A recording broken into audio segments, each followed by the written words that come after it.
Hey, welcome back, everybody. Today in the shop, we're going to be doing a tune-up on the Mustang. And basically, that's just going to entail putting spark plugs on it, or in it. I don't know that it's ever been done. It's got about 108,000 miles on it, and we're going to find out.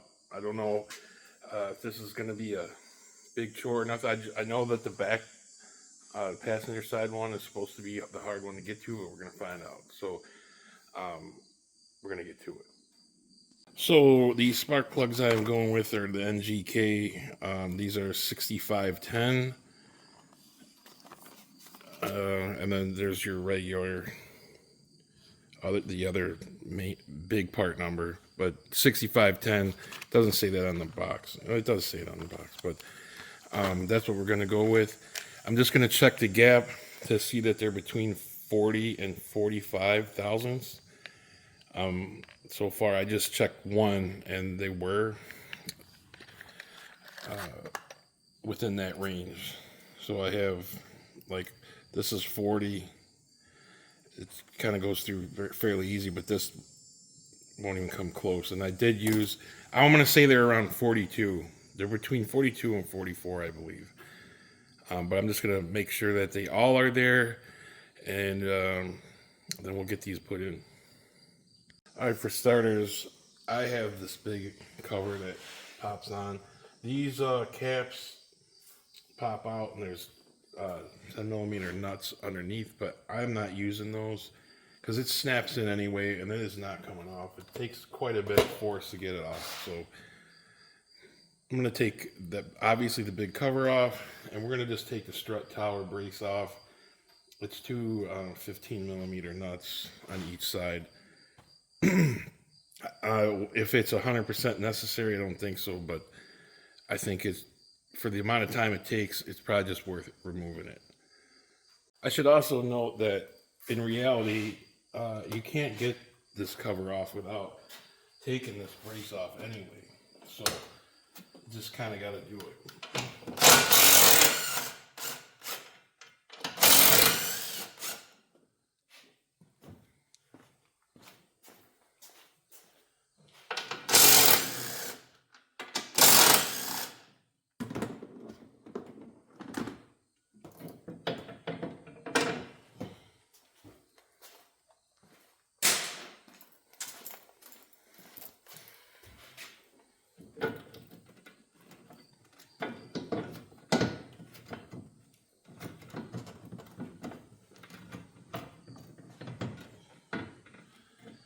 Of course, this cable's in the way.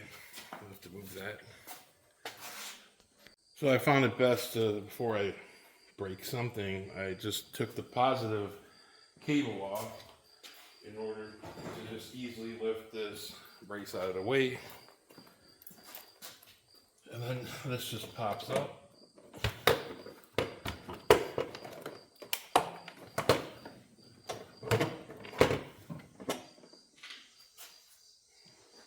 And now it's all wide open. We'll probably concentrate on doing that rear one first, since that back corner one there will be probably the hardest. So basically, you got your setup here. You have one like remote coil because of this the high pressure pump. So you take it, this just pulls off or something. There's a little rubber, or this. I'm gonna look at that quick. But this is the one that's supposed to be the hard one. So what I've seen is people taking the whole battery out so they can just get to it. There's this little wall here you could take off. So we'll see if we don't have to do that. So first things first, I was wondering if how solid these are, but they do flex. So you can put it in and out without removing this right here.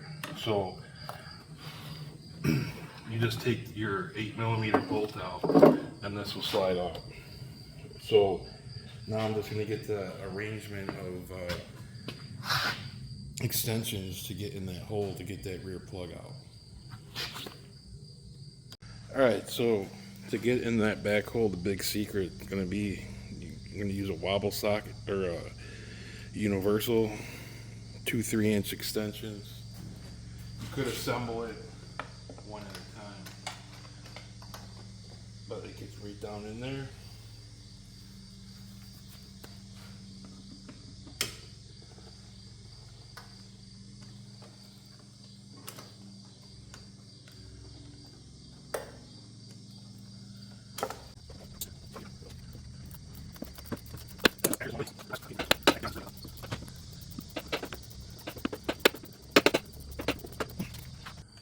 Okay, so I got it snugged up, and now I just have a 3-inch with this universal and like a 1-inch.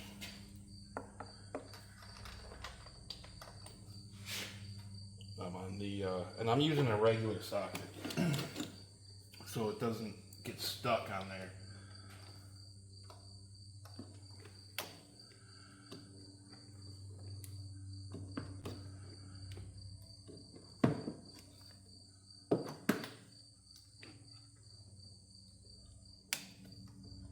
I got it set to 180 inch-pounds.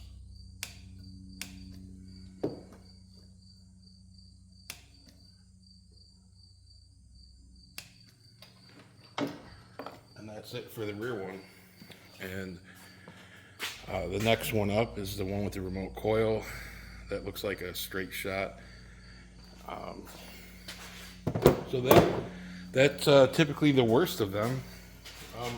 To put the spark plug in, and actually to get it out, I used this. I got it loose all the way, grabbed it, pulled it out, and dropped it in. I put it all the way to the bottom and then just let it go. Because I would just rather not use a socket that has that rubber inside that holds the thing, because if the socket gets stuck in there, that's going to be a huge pain in the ass to get it out.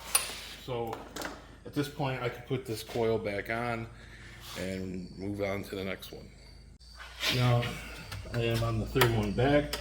This one's going to be a lot easier to fish out because I can actually see it. The other one I was doing blind. There you go. So what I have here, a little close, was a super light coat of anti-seize. Get it back on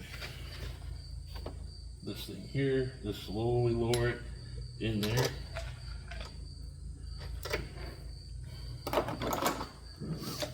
And then we can drop the socket down in there.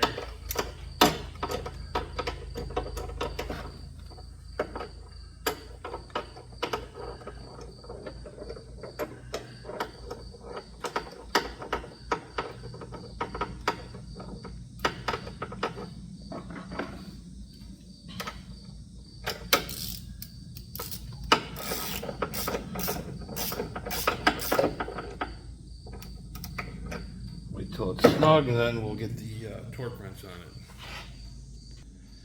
it. I got it set to 180 inch-pounds.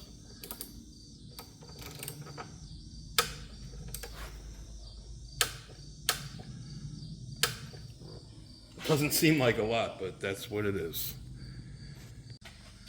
So this, you're just gonna lift this little pad up a little bit.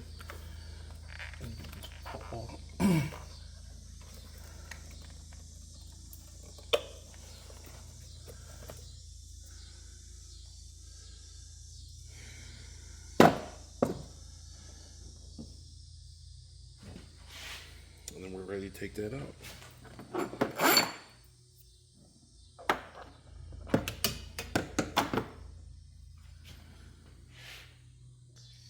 So what I've been doing is at least breaking them loose by hand, so they can tell if they feel okay, and then just use the ratchet electric one to get it out.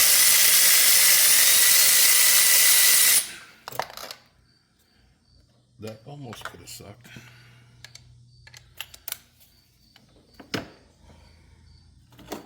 And then like Instead, we get the light so we can see. It's really shiny inside, so it kind of reflects everything. It's easy to see everything. Alright, I got the plug down in the hole.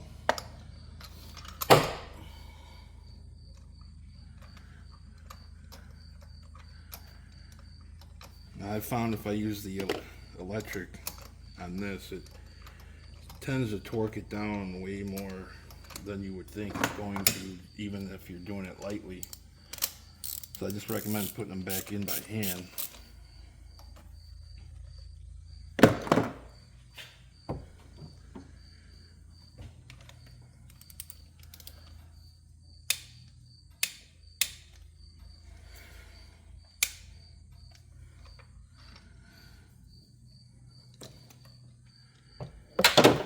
And then got one left to do on this side. So on this front coil, a little holder thing you gotta get out.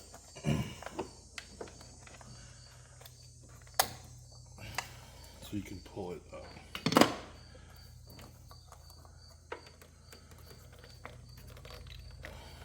I'm just glad these are, you know, somewhat flexible so that they're easier to work with.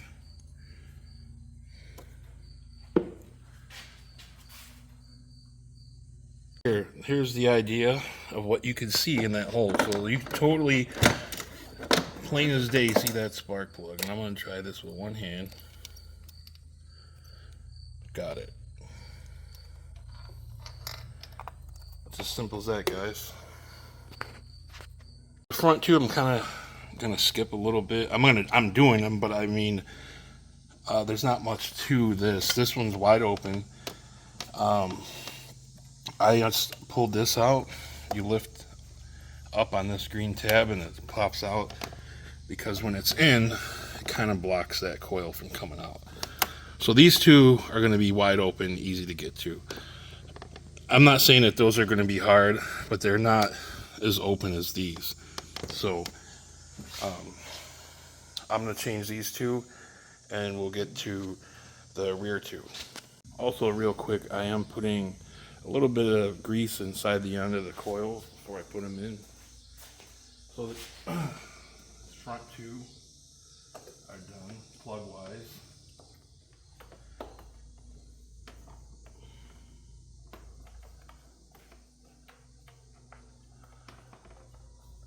And then we'll be getting to the back two. Alright, so for the third one back on the driver's side, I have a 6-inch extension, and that's what you're going to have to use because this is in the way. If you don't have this on your car, then it's not a problem. I do. So, and I think a lot of people do. So it's just nothing else you could do but use a short one. And you want to be careful, that's your fuel line.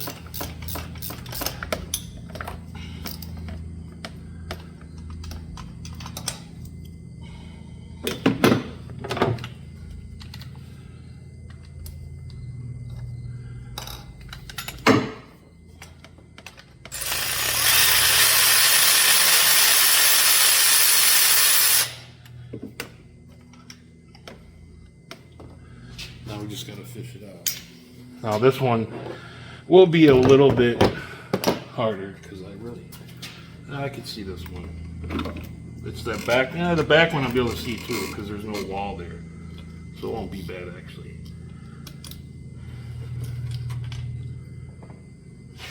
Not bad. So I'll get this one done and we'll just take a look at that back one. For that back coil, if you have an electric ratchet, if you don't, you don't have to, but you can sneak that in there to get this hold down out. Plug it.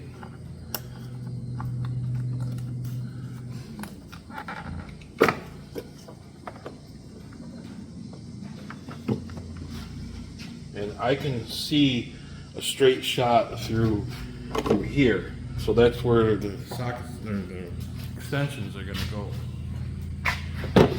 So I could probably go back to the long ones for that one. So as you can see, there's like the other side's got like a little barrier there. This one does not have that.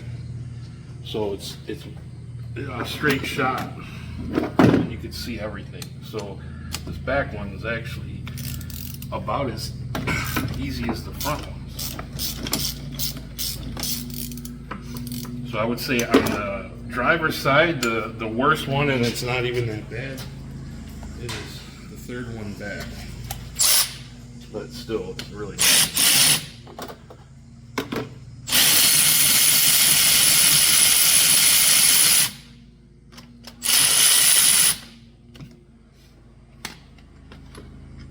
Just don't want to knock anything off.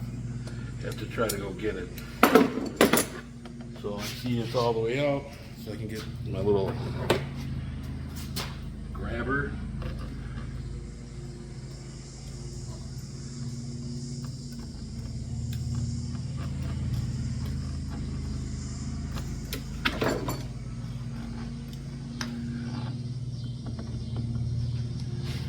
And that is the last one. So we're anti-seized up, ready to drop this back in.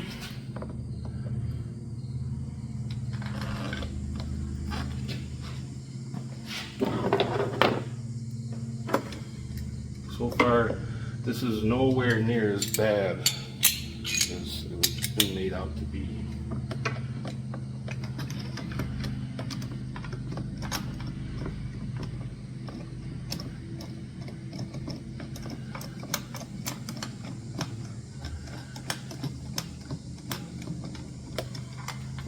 I just want to check that it's going in straight.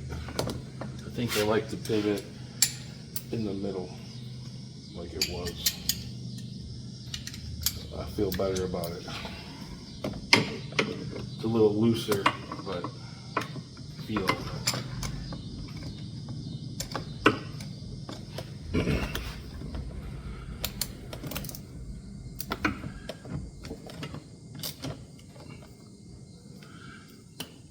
Alright, and just need to torque it down. So really after that, you're just popping this top piece back on, put your 4 nuts back on with the brace, and then you're going to reinstall your battery cable, and just pop this back in.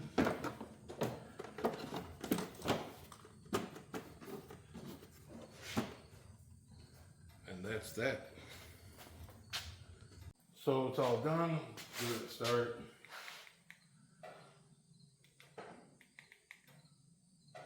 If I know how to do it. I guess I don't know how to do it. I'm going to have to get in it and start it. Probably because the hood's on.